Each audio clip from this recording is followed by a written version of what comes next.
Dear viewers, today we'll be learning about ribs. Ribs are flat, ribbon-like structures who are located within my thoracic cavity, and their primary function is they assist in breathing movement, and they have muscles attached to them. We have 12 pair of ribs, and these ribs can be classified in different ways. We can classify them into typical ribs and atypical ribs. Typical ribs are my third, fourth, fifth, sixth, seventh, eighth, and ninth ribs are the typical ribs. But my first, second, 10th, 11th, and 12th ribs are atypical ribs. What are their differences? We'll be talking shortly about them. Then there is another way we can classify them, how they are related with the sternum. What is the sternum? Sternum is a flat bone which is present anteriorly in my rib cage. And these, the way of classification is that there are ribs from rib number 1 to rib number 7. They have direct communication with the sternum. Let's see who are these. My first, second, third, fourth, fifth, sixth, and seventh ribs. If you see what is this common with them, they have their own costal cartilages and they are connected directly with the sternum. So these are the ribs who are directly connected to the sternum, and we call them the true ribs. Then the second category, in them we have the false ribs. Now we are looking at the false ribs. Why we call them false ribs? Look at this rib number 8, 9 and 10. Their costal cartilages does not go directly to meet with the sternum, rather they share together and they are attached to the costal cartilage of my 7th rib, and they are contributing in making this costal margin. We can classify the ribs according to their articulation. We all know the ribs anteriorly they articulate with the sternum and posteriorly they articulate with the vertebrae. So there are the ribs who are attached posteriorly with the vertebrae and they are coming anteriorly to the sternum. So we call them vertebrosternal ribs, and these are my rib number 1, 2, 3, 4, 5, 6 and 7 ribs. So these are the ribs who follow vertebrosternal attachment. But my rib number 8, 9 and 10, they are attached posteriorly with the vertebra, but anteriorly they are not going directly to the sternum, rather they are called vertebrochondral because they are anteriorly attached to this costal cartilage. So they are vertebrochondral. And then the last two ribs, we just call them vertebral ribs, or we also name them as the floating ribs because they are only attached with the vertebrae posteriorly and they are not coming anteriorly neither to the costal cartilage or nor to the sternum. Now, to understand the organization of the ribs, first we need to learn a typical rib, and we have to look into the fact that what are the features. By having those, we categorize a rib as a typical rib. So let's look at individually a typical rib and we preferably taking from the middle segment of my rib cage, and we all know the typical ribs, they extend from rib number 3 to rib number 9, and they have their specific features. Now here what you see, all the ribs, they have been placed in sequence, and we are looking at the first, second, third, fourth, fifth, sixth, seventh, eighth, ninth, 10th, 11th, and 12th ribs. And out of them, from rib number 3 to my rib number 9, these are typical ribs. And after that, rib number 10, rib number 11, rib number 12, and 1 and 2, these are atypical ribs. And now let's look at each rib individually. Now you are looking at a typical rib. This is the posterior end, this is the anterior end, and this in between is the shaft. If you pay attention, on this posterior end of my typical rib, this part is called the head. And if you look at this head, it has two facets. One is the lower facet is a big one, and there is a tiny facet which is on top. Now we are looking at the head, and if you can pay attention, this head, you can see that it is beveled by two articulating facets. You can see one tiny above and one big one below, and they slope away, and there is a ridge which is present in between. The lower facet is vertical, and it articulates with its own vertebrae, and the upper one, which is sloping facet, it articulates with the vertebrae above. And each of these facets, they make synovial joints.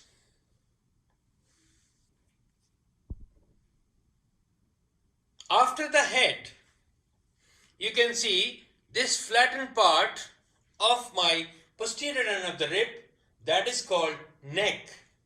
And if you can see, there is a sharp crest which makes its upper border, and the two lamina of the superior costotransverse ligaments, they are attached to the crest. After that, you can see there are tubercles. One is smooth and one is rough.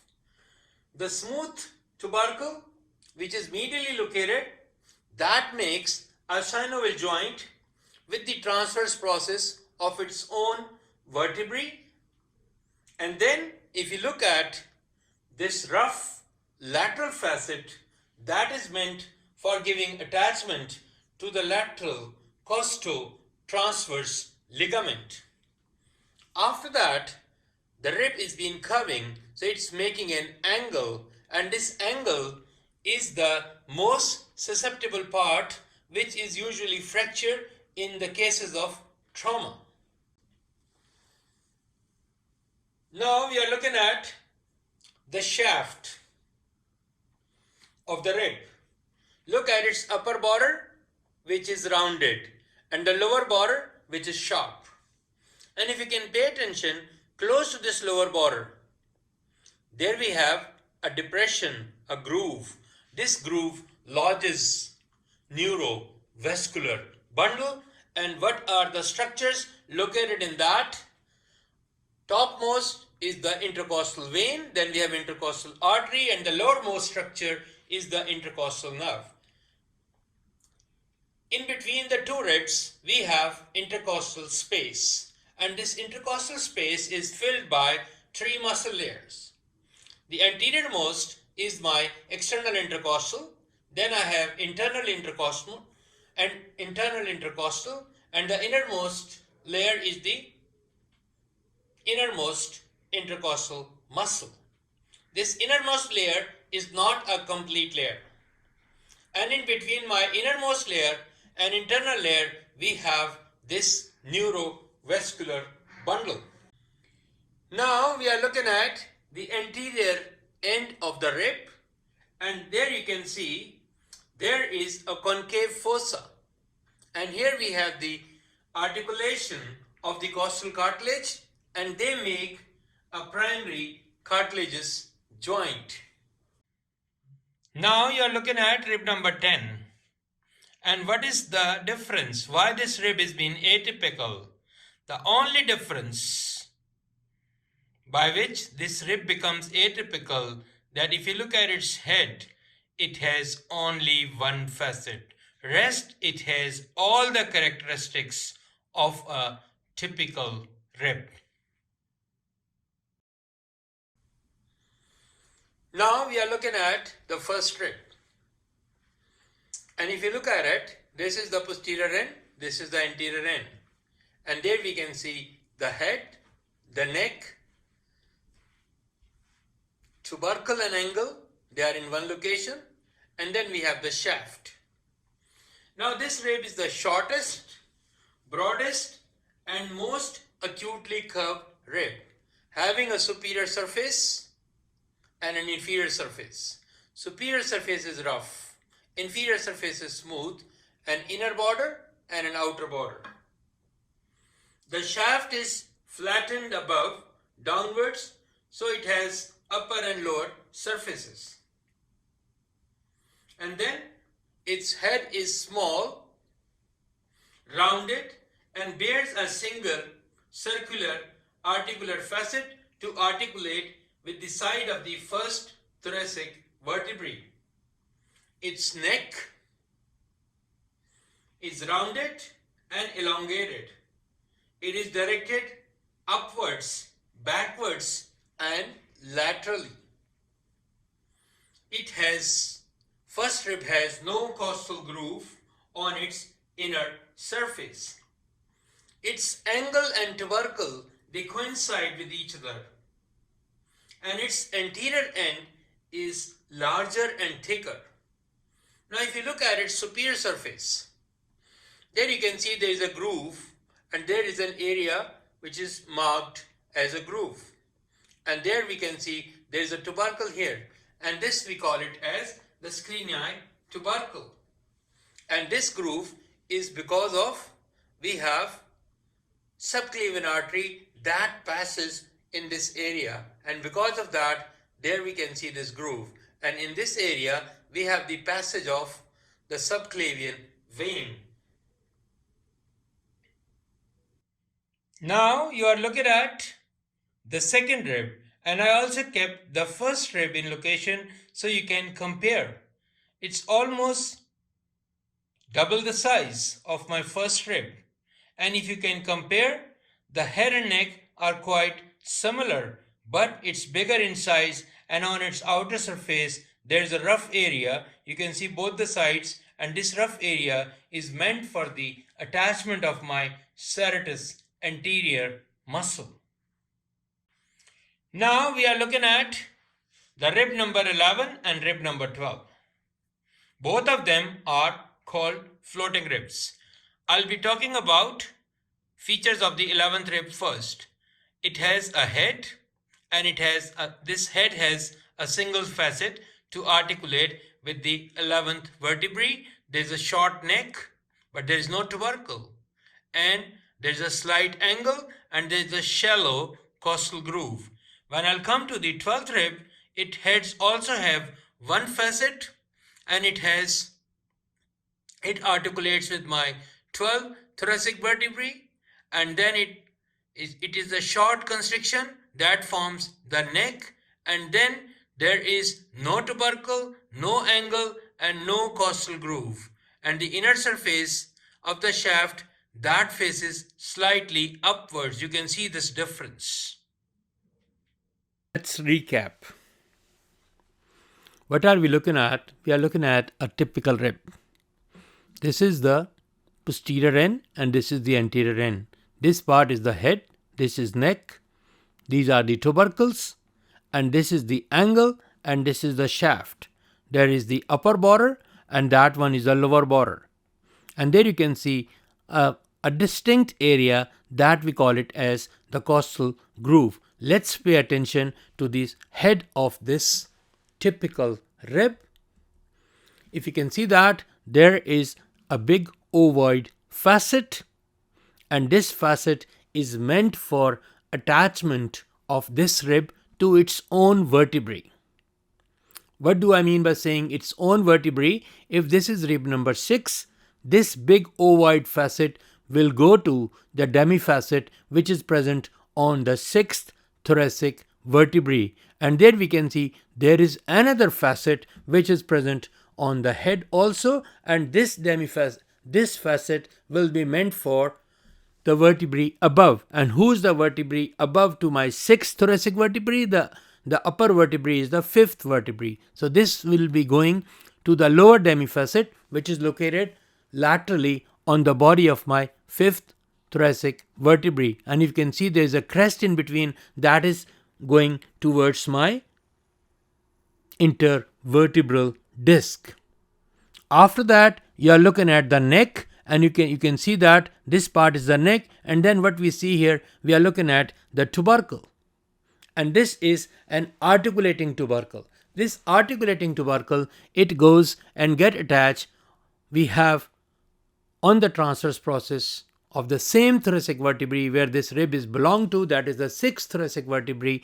So this is going to articulate with the facet which is located on the transverse process of my 6th thoracic vertebrae. And above to that, you can see there is another tubercle that is rough, that is meant for the attachment of a ligament. After that, you can see across this inferior border there is a groove. This groove is known as the costal groove, and it lodges the neurovascular bundle. And the neurovascular bundle, how they are organized: uppermost we have the intercostal vein, then we have intercostal artery, and the lowermost structure is the intercostal nerve. These structure, this neurovascular bundle, are being shielded within this costal groove.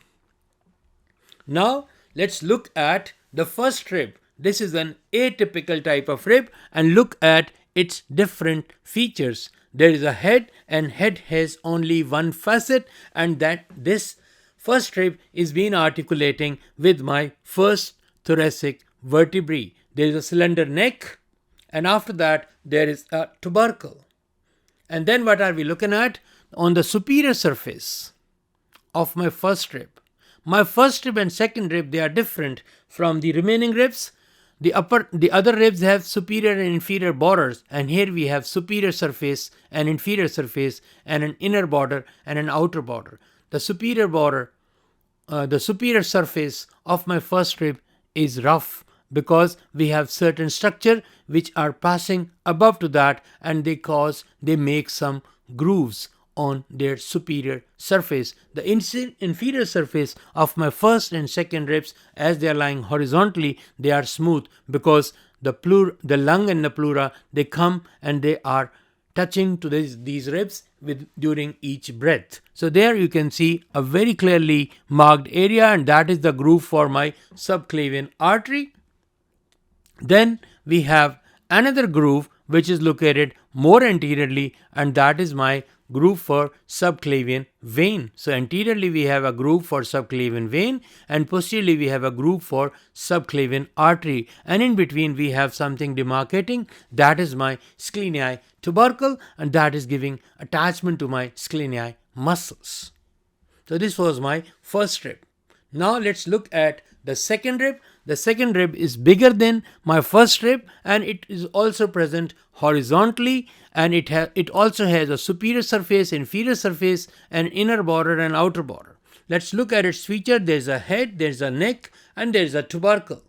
And then you can see on the superior surface, we can see there's a tuberosity that is meant for giving attachment to my serratus anterior muscle. Now we are looking at another atypical rib, and this rib have all the characteristic features of a typical rib other than one.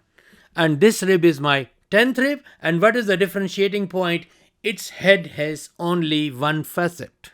So there is no other facet. Rest of the features are quite similar. Now we are looking at 12th rib, 11th rib is also very close to that. So I'll be talking only about this 12th rib, and if you look at this 12th rib, on its head we can see there is only one facet. So it means my 12th thoracic vertebrae has only one facet where my 12th rib goes and articulate. If I look into its other features, they are variable in length and a short constricted portion which we call it as the neck, and then there is no tubercle, there is no angle, and there is no costal groove. And if you look at its inner surface of the shaft, that faces slightly upwards. The 12th rib, these are the features of 12th rib, and 11th rib has quite similar features. Its head also have only one facet. There it's going towards my 11th thoracic vertebrae. There is a short neck and there is no tubercle, but we have a slight angle and a shallow costal groove. Why we don't have costal groove in the 12th rib? Because below to my 12th rib there is no intercostal space. There we have subcostal space.